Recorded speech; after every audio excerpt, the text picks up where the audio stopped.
Oi, pessoal, bora para mais um dia de Lendo a Bíblia em um ano. Hoje nós iremos ler do capítulo 37 ao capítulo 40, então já pega sua Bíblia, o seu plano de leitura e bora. E como sempre, primeiro vamos orar. Papai, muito obrigada por esse dia, onde nós podemos te ouvir, fala conosco. Obrigada porque o Senhor tem nos ajudado, tem nos sustentado até aqui. Eu peço para que o Senhor continue nos direcionando, guiando os nossos passos, nos ajudando a praticar essa verdade, a viver essa palavra todos os dias das nossas vidas. Fala conosco, nos transforme, nos toque, Senhor. É isso que eu te peço. Amém. Capítulo 37. Quando o rei Ezequias soube disso, rasgou suas vestes, vestiu pano de saco e entrou no templo do Senhor. Depois enviou o administrador do palácio, Eliaquim, o secretário Sebna e os chefes dos sacerdotes, todos vestidos de pano de saco, ao profeta Isaías, filho de Amós, com esta mensagem: Assim diz Ezequias: Hoje é dia de angústia, de repreensão e de vergonha, como quando uma criança está a ponto de nascer e não há forças para dá-la à luz. Talvez o Senhor, seu Deus, ouça as palavras do comandante de campo, a quem o seu senhor, o rei da Síria, enviou para zombar do Deus vivo. E que o Senhor, o seu Deus, o repreenda pelas palavras que ouviu. Portanto, ore pelo remanescente que ainda sobrevive. Quando os oficiais do rei Ezequias vieram a Isaías, este lhes respondeu: Digam a seu senhor: Assim diz o Senhor. Não tenha medo das palavras que você ouviu, das blasfêmias que os servos do rei da Síria falaram contra mim. Porém nele um espírito para que, quando ouvir uma certa notícia, volte à própria terra, e ali farei com que seja morto a espada. Quando o comandante de campo soube que o rei da Síria havia partido de Laquis, retirou-se e encontrou o rei lutando contra Líbina. Ora, Senaqueribe foi informado de que Tiraca, o rei da Etiópia, saíra para lutar contra ele. Quando soube disso, enviou mensageiros a Ezequias com esta mensagem: Digam a Ezequias, rei de Judá: Não deixe que o Deus no qual você confia o engane quando diz: Jerusalém não será entregue nas mãos do rei da Síria. Com certeza você ouviu o que os reis da Síria têm feito a todas as nações e como as destruíram por completo. E você acha que se livrará? Acaso os deuses das nações que foram destruídas pelos antepassados os livraram? Os deuses de Gozã, de Arã, de Rezefe e dos descendentes de Éden que estavam em Telassá? Onde estão o rei de Ramate, o rei de Arpade, o rei da cidade de Sefarvaim, de Rená e de Ivá? Ezequias recebeu a carta das mãos dos mensageiros e a leu. Então subiu ao templo do Senhor, abriu-a diante do Senhor e orou: Senhor dos exércitos, Deus de Israel, cujo trono está entre os querubins, só tu és Deus sobre todos os reinos da terra. Tu fizeste os céus e a terra. Dá ouvidos, Senhor, e ouve. Abre os teus olhos, Senhor, e vê. Escuta todas as palavras que Senaqueribe enviou para insultar o Deus vivo. É verdade, Senhor, que os reis assírios fizeram de todas as nações e de seus territórios um deserto.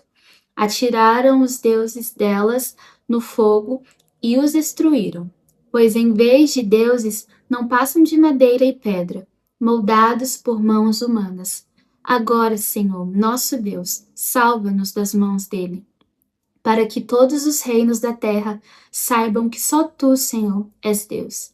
Então Isaías, filho de Amós, enviou esta mensagem a Ezequias: Assim diz o Senhor, Deus de Israel: Ouvi a sua oração acerca de Senaqueribe, rei da Síria.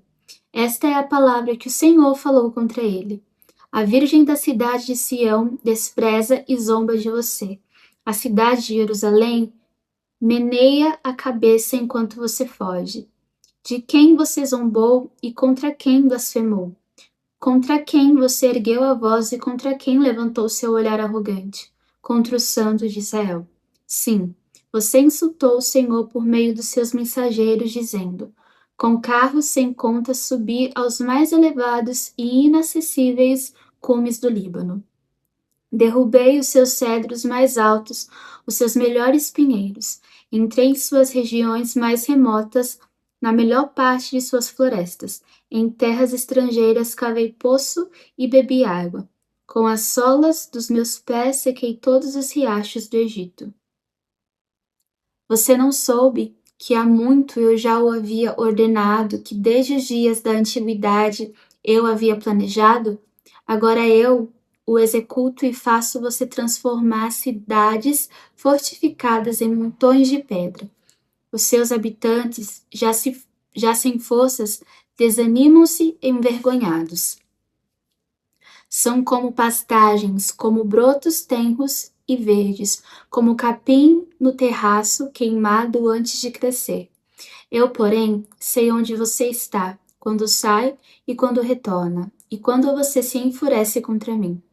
Sim, contra mim você se enfurece. O seu atrevimento chegou aos meus ouvidos. Por isso, porei o meu anzol em seu nariz e o meu freio em sua boca, e o farei voltar pelo caminho por onde veio. A você, Ezequias, darei este sinal.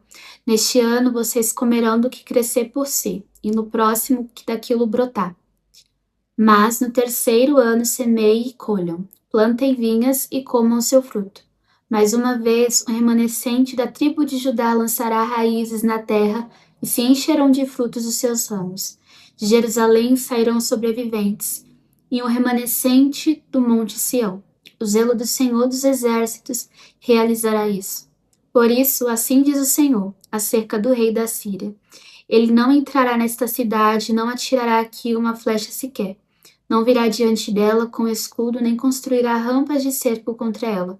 Pelo caminho por onde veio voltará. Não entrará nesta cidade, declara o Senhor. Eu defenderei esta cidade e a salvarei, por amor de mim e por amor de Davi, meu servo. Então o anjo do Senhor saiu e matou 185.000 homens do acampamento assírio. Quando o povo se levantou na manhã seguinte, só havia cadáveres. Assim, Senaqueribe, rei da Síria, fugiu do acampamento. Voltou para Nínive e lá ficou. Certo dia, quando estava adorando no templo de seus deuses, Nisroque, seus filhos, Adrameleque e Sarezer, o feriram a espada e fugiram para a terra de Ararat. E seu filho, Esar-Hadon, foi o seu sucessor. Capítulo 38. Naqueles dias, Ezequias ficou doente, à beira da morte. O profeta Isaías, filho de Amós, foi visitá-lo e lhe disse: Assim diz o Senhor: põe a casa em ordem, porque você vai morrer. Você não se recuperará. Ezequias virou o rosto para a parede e orou ao Senhor. Lembra-te, Senhor, de como tenho te servido com fidelidade e com devoção sincera, e tenho feito o que tu aprovas. E Ezequias chorou amargamente. Então a palavra do Senhor veio a Isaías. Vá dizer a Ezequias: Assim diz o Senhor, o Deus de seu antepassado Davi. Ouvi sua oração e vi suas lágrimas. Acrescentarei 15 anos à sua vida, e eu livrarei você e esta cidade das mãos do rei da Assíria. Eu defenderei esta cidade. Este é o sinal de que o Senhor fará o que prometeu. Farei a sombra do sol retroceder os 10 degraus que ela já cobriu na escadaria de Acaz, e a luz do sol retrocedeu os 10 degraus que tinha avançado. Depois de recuperar-se dessa doença, Ezequias, rei de Judá, escreveu o seguinte: Eu disse, no vigor da minha vida tenho que passar pelas portas da sepultura e ser roubado do restante dos meus anos? Eu disse, não tornarei a ver o Senhor da terra dos viventes. Não olharei mais para a humanidade, nem estarei mais com os que agora habitam neste mundo. A minha casa foi derrubada e tirada de mim, como se fosse uma tenda de pastor. A minha vida foi enovelada como faz o tecelão, e ele me cortou como um pedaço de tecido. Dia e noite foi acabando comigo. Esperei paciente até o alvorecer, mas como um leão ele quebrou todos os meus ossos. Dia e noite foi acabando comigo. Gritei como andorinhão, como um tordo. Gemi como uma pomba chorosa, olhando para os céus. Enfraqueceram-se os meus olhos. Estou aflito, ó Senhor, vem em meu auxílio. Mas o que posso dizer? Ele falou comigo, e ele mesmo fez isso. Andarei humildemente toda a minha vida, por causa dessa aflição da minha alma. Senhor, por tais coisas os homens vivem, e por elas também vive o meu espírito. Tu me restauraste a saúde e deixaste-me viver. Foi para o meu benefício que tanto sofri. Em teu amor me guardaste da cova da destruição. Lançaste para trás de ti todos os meus pecados, pois a sepultura não pode louvar-te, a morte não pode cantar o teu louvor. Aqueles que descem a cova não podem esperar pela tua fidelidade. Os vivos, somente os vivos te louvam, como hoje estou fazendo. Os pais contam a tua fidelidade a seus filhos. O Senhor me salvou. Cantaremos com instrumentos de corda todos os dias de nossa vida no templo do Senhor. Isaías dissera: aplique o emplastro de figos no furúnculo, e ele se recuperará. Ezequias tinha perguntado: qual será o sinal de que subirei ao templo do Senhor? Capítulo 39. Naquela época, Merodach-Baladã, filho de Baladã, rei da Babilônia, enviou a Ezequias cartas e um presente, porque soubera de sua doença e de sua recuperação. Ezequias recebeu com alegria os enviados e mostrou-lhes o que havia em seus depósitos: a prata, o ouro, as especiarias, o óleo fino, todo o seu arsenal e tudo o que se encontrava em seus tesouros. Não houve nada em seu palácio ou em todo o seu reino que Ezequias não lhes mostrasse. Então o profeta Isaías foi ao rei Ezequias e perguntou: o que aqueles homens disseram e de onde vieram? De uma terra distante, Ezequias respondeu. Eles vieram da Babilônia para visitar-me. O profeta perguntou: o que eles viram em seu palácio? Ezequias respondeu: viram tudo o que há em meu palácio. Não há nada em meus tesouros que não lhes tenha mostrado. Então Isaías disse a Ezequias: ouça a palavra do Senhor dos Exércitos. Um dia, tudo o que há em seu palácio, bem como tudo o que os seus antepassados acumularam até hoje, será levado para a Babilônia. Nada ficará, diz o Senhor. E alguns de seus próprios descendentes serão levados e se tornarão eunucos no palácio do rei da Babilônia. É boa a palavra do Senhor que você falou, Ezequias respondeu, pois pensou: haverá paz e segurança enquanto eu viver. Capítulo 40. Consolem, consolem o meu povo, diz o Deus de vocês. Encorajem Jerusalém e anunciem que ela já cumpriu o trabalho que lhe foi imposto. Pagou por sua iniquidade, recebeu da mão do Senhor em dobro por todos os seus pecados. Uma voz clama: no deserto preparem o caminho para o Senhor. Façam no deserto um caminho reto para o nosso Deus. Todos os vales serão levantados, todos os montes e colinas serão aplanados. Os terrenos acidentados se tornarão planos. As escarpas serão niveladas. A glória do Senhor será revelada e juntos todos a verão, pois é o Senhor quem fala. Uma voz ordena: clame, e eu pergunto: o que clamarei? Que toda a humanidade é como a relva, e toda a sua glória como a flor da relva. A relva murcha e cai a sua flor. Quando o vento do Senhor sopra sobre elas, o povo não passa de relva. A relva murcha e as flores caem, mas a palavra de nosso Deus permanece para sempre. Você que traz boas novas a Sião, suba no alto monte. Você que traz boas novas a Jerusalém, erga sua voz com fortes gritos. Erga, não tenha medo. Diga às cidades de Judá: aqui está o seu Deus, o soberano, o Senhor. Vem com poder. Com seu braço forte ele governa. A sua recompensa com ele está e seu galardão o acompanha. Como pastor, ele cuida de seu rebanho. Com um braço, ajunta os cordeiros e os carrega no colo. Conduz com cuidado as ovelhas que amamentam suas crias. Quem mediu as águas na concha da mão, ou com o palmo definiu os limites dos céus? Quem jamais calculou o peso da terra, ou pesou os montes da balança e as colinas dos seus pratos? Quem definiu limites para o Espírito do Senhor? Ou instruiu como seu conselheiro? A quem o Senhor consultou que pudesse esclarecê-lo e que lhe ensinasse a julgar com justiça?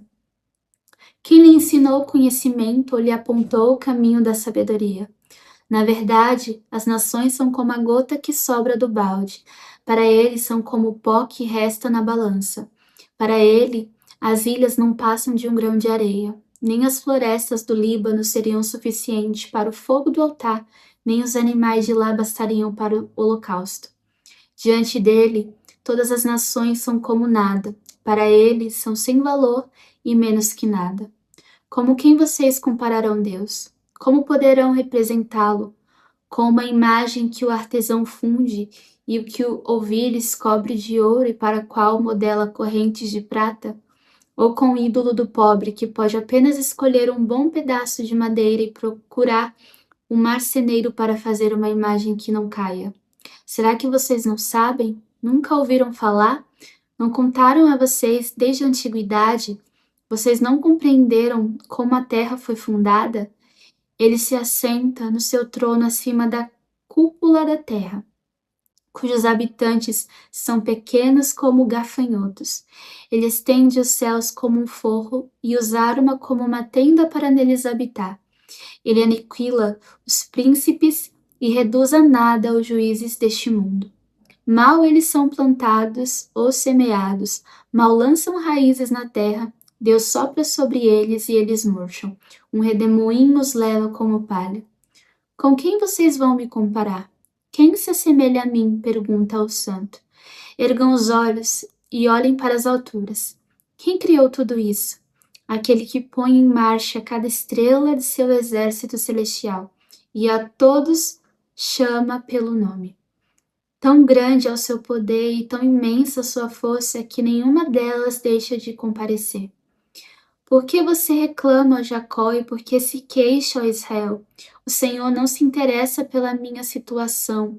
O meu Deus não considera minha causa.